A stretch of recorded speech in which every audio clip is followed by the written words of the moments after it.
Hello everybody, I'm back with another video for you today, and this time I have a Pool 3 deck that I think is very strong. Probably the best Pool 3 deck that I've played. It has a lot of Pool 3 cards, no Pool 4, no Pool 5, so if you're sort of newer to the game in Pool 2, or if you're sort of partway through Pool 3, you might not have all of the cards needed to make this deck, but I still wanted to make this video, and I'll give you some substitutions, some cards that you might have access to that you can use to replace some that you might be missing here. But with that being said, let's jump right into the cards that we have here and the idea of the deck. It's going to be a big boy deck. It's all about having very high strength units and some very just powerful plays that give you way more points than they deserve to be worth in terms of the mana cost that they cost. But with that being said, let's look at the first card here. It's Sunspot. This is a great one drop. It allows you to get a turn 1 play on the board and then sort of wait and see what's going on in the game. Perhaps you don't want to spend all of your energy, you don't want to make a play on turn 2 or turn 3, and so Sunspot can sort of let you stall a bit and see what's going on in the game before committing your cards and still get value from the mana that you don't use. You can also maybe play him in a storm location or something that's locked off, and he gives you the ability to continually invest resources into that location. So Sunspot's a very good card and very useful in this deck. Next we have Zero. Zero is arguably one of the most important cards in this deck, probably the most important card if I had to say, maybe second to Red Skull perhaps, but Zero is going to be synergizing with that card, which we'll talk about in a little bit, as well as with some of the other cards here. To really explain how the Zero is getting value, we're going to have to reveal the next card as well, which is Ebony Maw. Now, Ebony Maw has the effect, of course, that he is unable to... you can't play cards in the location that he's in, and he must be played before or on turn 3. So quite a significant drawback. Now, you can actually negate this negative effect with Zero. So very nice synergy and very powerful combination of cards. 10 points for 2 mana is just ridiculously strong. So that's one option for your Zero, being used with the Ebony Maw for some really nice value. Alternatively, we can play Ebony Maw sort of early on in the first few turns, maybe on turn 3 is when you most often would like to play him. And you can synergize him with Doctor Doom later on to get an extra unit into that row that's been already locked off. So really like Ebony Maw, very strong card. Next we've got 2 drops. We've got Armor, which is just there to protect our Sunspot, our Zero, and our Ebony Maw, as well as protect from Shang-Chi, potentially negate some value from destruction-based decks that your opponent might be running. Armor's very important in this deck, and you want to be playing it in the location where you're playing your 1-cost units and perhaps a location you're fearful of a Shang-Chi coming. So Armor, very key and very important that you play it in the right location. Next we have Lizard. Lizard's just a good value card. You could consider maybe swapping Lizard out for something else if you prefer. There was a card, I'll see if I can remember, and if I can I'll edit it in some way. There was a card that I was thinking of putting in for Lizard, but it's escaping my mind right now. But Lizard's very good with Zero as well. You can negate its effect. You can curve Zero into Lizard for just an easy 8 points, perhaps. Or, you know, you just get that normal good Lizard value. Try to play it in a location where the opponent's not committing many cards. Next up, we have Cosmo. Very good in this deck. Again, a key component. It's going to be able to negate some of the negative effects that our cards have, while also just shutting down very easily certain archetypes that the opponent might have that they might be using. Things like Silver Surfer just get completely wrecked in some situations by Cosmo. And yeah, a whole manner of different decks. I won't go into every single thing that Cosmo can deal with, but it's certainly a very powerful 3-cost card. Next up we have Maximus, which works well with the Cosmo. Quite often you can go Cosmo on turn 3, Maximus turn 4 with Zero afterwards. That's sort of the curve that your deck really would love to play if it can in an ideal world. And yeah, Maximus, just a really hefty 3 mana cost card that gets you so much value. Very important for getting priority in the game, which will be useful with some of our other cards. And yeah, just important for getting ahead on the board and making sure you're, keeping the point values that your cards have high.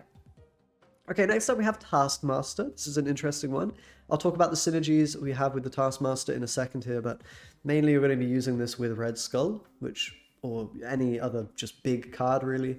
But yeah, with Red Skull is the particular synergy that we have. You could play She-Hulk in this, but it's not a Series 3 card, it's a Series 4 card at the moment.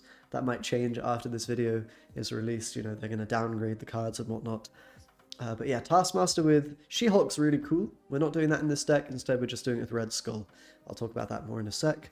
Next we have Aero, which can be used to basically seal the deal and win when you're already ahead on the board on turn 6. So if you're crushing the opponent, maybe you just played your Ebony Maw, Zero, Maximus, you have a ton of points on the board.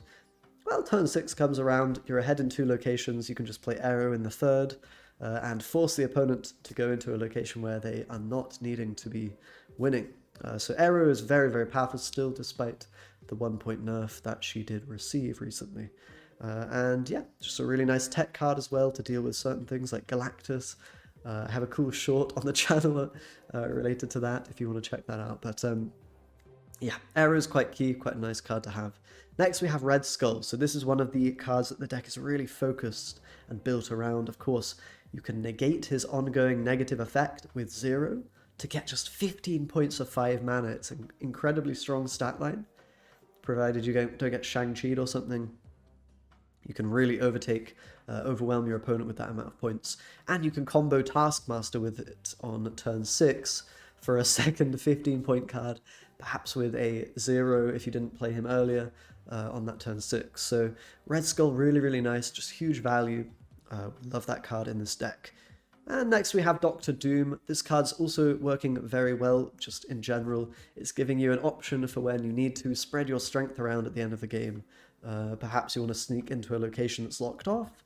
Perhaps you want to just get some more value in the Ebony Maw lane that you can't actually play any more cards into because of that negative effect. So Dr. Doom is a very nice sort of flexible card here that we will sometimes play on turn 6, and we will sometimes prefer to play our other 6-cost card, which is Destroyer. Of course, the Destroyer in this deck is very, very good because we have Taskmaster to synergize with it, we have Zero who can remove the negative effect of Destroyer, meaning he's just a 15 for 6. We have Cosmo, which again removes the negative effect of Destroyer, and we have Armor, which can protect one location from Destroyer's ability. So really, really powerful in this deck, and I think all of these pieces fit so well together. I'd be quite upset to take any of them out and replace them. I will talk briefly about some possible cards you could think about. Well, let's do it now. So what are some options? Well, you could think about running some 4-cost cards in here. There are definitely some things that might be good. She-Hulk would be a beautiful card for this deck. Yeah, you could cut, I mean, depends what you want to cut. You could cut Dr. Doom, you could cut Destroyer, you could cut perhaps even Aero, Taskmaster, Lizard. Like, most of the cards here could in theory be cut for something like a She-Hulk. Probably if you're playing She-Hulk, don't cut Taskmaster. That's a good synergy that you could run. The other card you could think about just Giganto, like for more big point guys. Not necessarily the best thing ever. You could play Leader, perhaps, if you want to just get ahead on the board and then leader the opponent. That's never going to really be bad. It could be a Dr. Doom substitution, perhaps. You could run a Tuma, which would be a nice 4-cost card, 10 strength, another target for Taskmaster, which you can perhaps synergize with Armor, and Zero. So a Tuma could be a very good card. I don't actually know if that's pool 3. I don't think it is, but it might be. A Tuma could be good. Oh yeah, just any sort of big unit could potentially be a good idea. Like Magneto might be another tech card that you could throw in. So there's a fair amount of ways you could change this deck around if you're missing specific cards, but this is the setup that I think I like the most. The She-Hulk Taskmaster, Zola is another card you could try, by the way. Zola. You can Zola your Red Skull, but I think these kind of playstyles like She-Hulk and Zola are a little bit counterable, a little bit, you can sort of see them coming sometimes and react accordingly. So I like this version a lot. It just has raw points and very, very hard to deal with. If you retreat correctly, I think you can climb quite easily with this deck, and I have been doing just that. So with that being said, let's jump into some games and I can show you how the deck plays, of course. Okay, let's jump right in, shall we? So, what do we want to do? We've got Mojo World as the first location. So generally here, the plan is going to be just to play a lot of points early game, to really pressure the board, to get ahead on the board, and then to put the opponent in an awkward spot where we maybe just aero them, we maybe just drop a huge guy on the location they're already winning, something like that. We'll have options available to us for sure. Okay, Armor, Sunspot, Lizard. Perhaps we want to just play the Lizard here. Go into the right location maybe. Shouldn't be too bad for us. If it's some kind of locked off location, it would be very good for us. They're playing Electra Rocket Raccoon. These are cards I don't see very often, so it might be a Zoo deck. Perhaps with the new Zoo synergistic card Shanna. That's kind of my only real guess as to what they're playing at the moment. A little bit strange. Now, no cards are revealed this turn, which makes me want to play, I think, Sunspot Armor in the Mojo World and just contest this a little bit. Since they played some kind of crap cards here, we can go for a bit of pressure over there and yeah, perhaps try to win the Mojo World a bit later. They're going to play one card in the middle, not yet revealed. We could consider going Cosmo to shut down whatever this potentially is. And I think I like it. It allows us to play Destroyer mid later on in the game. You can often synergize this combo, this Cosmo with Destroyer, so make sure you play that, you know, in a location that you'll be happy to play Destroyer in later on.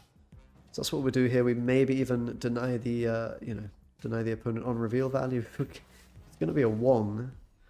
Okay, the cards here are very interesting. I'm really not sure what to make of this deck so far. Maybe they're just, yeah, I don't know. Very strange. I'd say they could be farming boosters, but green borders. I mean, I don't know. Very weird. But sure, we can continue with the gameplay. So here, Aero might be an option to move something around. We're going to probably go Destroyer mid to win that one. Aero doesn't seem that appealing. Perhaps we go Red Skull on the right into Destroyer middle, giving up the left location if they play more cards there. You want to play Red Skull in a location similarly to Lizard where the opponent doesn't have very many cards. I'm actually going to snap on this. It seems like a good situation for me, provided they don't commit more to the middle row. But there's always the option if they do play middle to go Aero at the end on the right. So yeah, you want to play Red Skull where there's not many opposing units, so his downside is not so bad if you don't have zero to synergize with it. Okay, we'll take a quick win there. Let's jump into the next. Alright, let's see if we can do something a bit bigger than one cube. We might have to go for an early snap to do that. But you know, you got to be careful with this deck. You don't want to overcommit to anything. Let's go Sunspot mid. Sunspot left's okay maybe. We might want to armor the Monster Island to avoid Shang-Chi anyway. That's what they're going to do presumably. This is kind of the ideal situation. We can now just chill on turn 2. See what's going on, let our Sunspot grow a bit. And Ebony Maw without zero or armor is a bit sad. Kinda don't want to just lock ourselves out of one of the locations. Gonna clone a Colossus, okay. This is the tech for Rickety Bridge, which at the moment is the featured location. Interesting. Could Cosmo on the left instead of cloning Vats. I think I like it. Keep ourselves open to Aero in the other two locations. Ooh. Green Goblin. What does that say? Green Goblin, you know, I'm usually thinking that that can be a sign of Galactus. Perhaps we'll play Aero middle on turn. I mean, we'll see. They're just going to Green Goblin me up. So we might Aero to counter Galactus, depending on what happens here.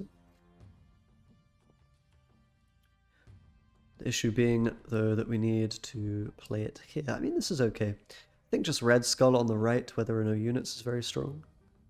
If they want to Green Goblin me again, they can go ahead and do that. In fact, I think I'm going to snap this. It looks pretty good for me. Obviously, it depends what they have, but there's no threat of Galactus yet. They haven't played any ramp cards.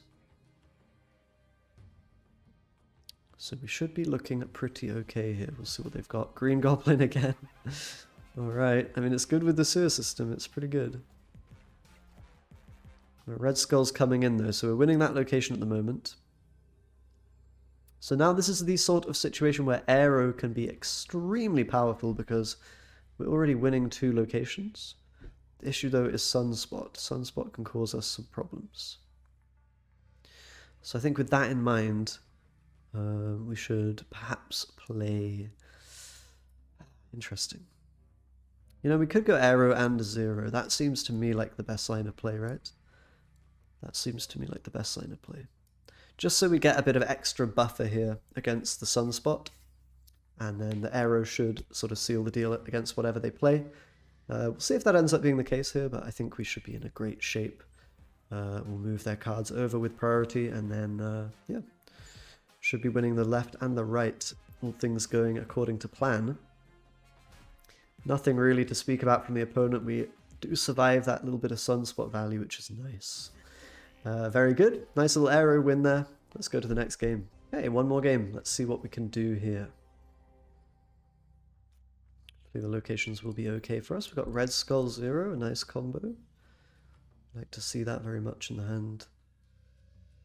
Haven't been able to do too much comboing of my cards together the past few games, but that's, you know, sometimes how it goes. Okay, Black Widows are really annoying because it means I can't really combo my cards. I think I'll just play it in Rickety Bridge, to be honest. Try to get rid of that Widow's Bite. And then 0 on turn of 4 into Red Skull. I mean, it's going to be a lot of points. Oh, goodness me, we can even do it now. We can even do it now. I think this Elysium is really quite good for me. Almost tempted to snap on it, but it's perhaps a little bit risky. Spread some strength around right now.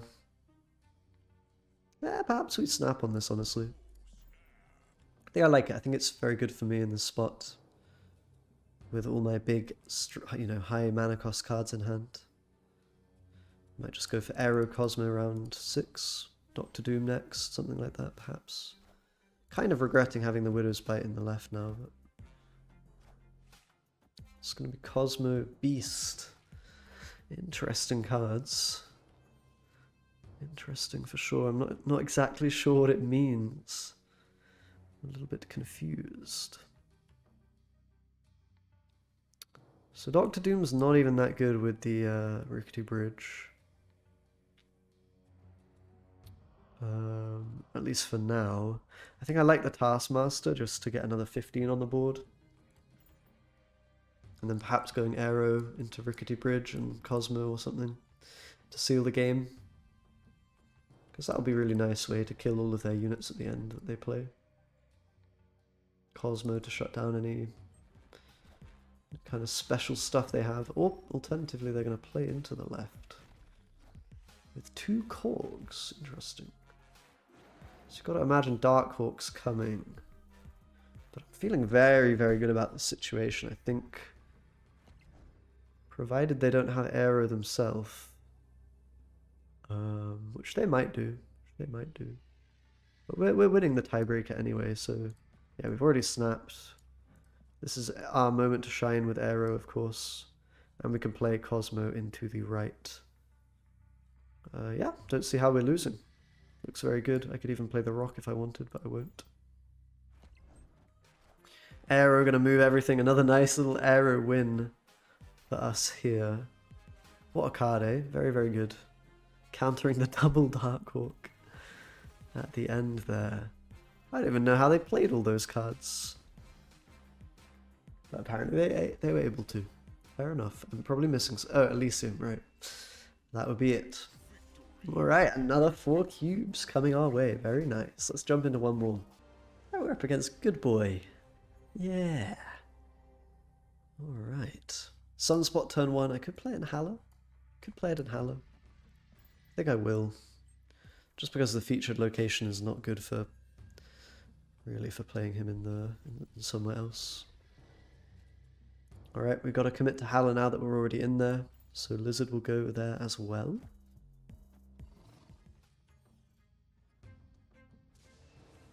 Oh, Nowhere's very interesting. Great for our Destroyer. And we can certainly consider playing Maximus over there. I think I will do that now. Get a really nice early 9 strength card in the nowhere. It seems really good. I could have Cosmoed the Electro, but hard to see that one coming, of course. I think I will zero. I'll just zero in the left. So we're gonna want to use it with Red Skull, right? We can completely counter Galactus, so I think I'll snap here. Actually, that's not even true, is it? Oh no, what have I done? Too late now, anyway. Too late now. I guess we go for this. Red Skull. Wait, no, we need to use the 0 first. Tricky. So it is going to be like this, right? I think we're still going to be okay against Galactus. That snap was a little bit sus though, a little bit dodgy. But okay, we've got the Cosmo in the left. That means they can't Galactus left. That's really good.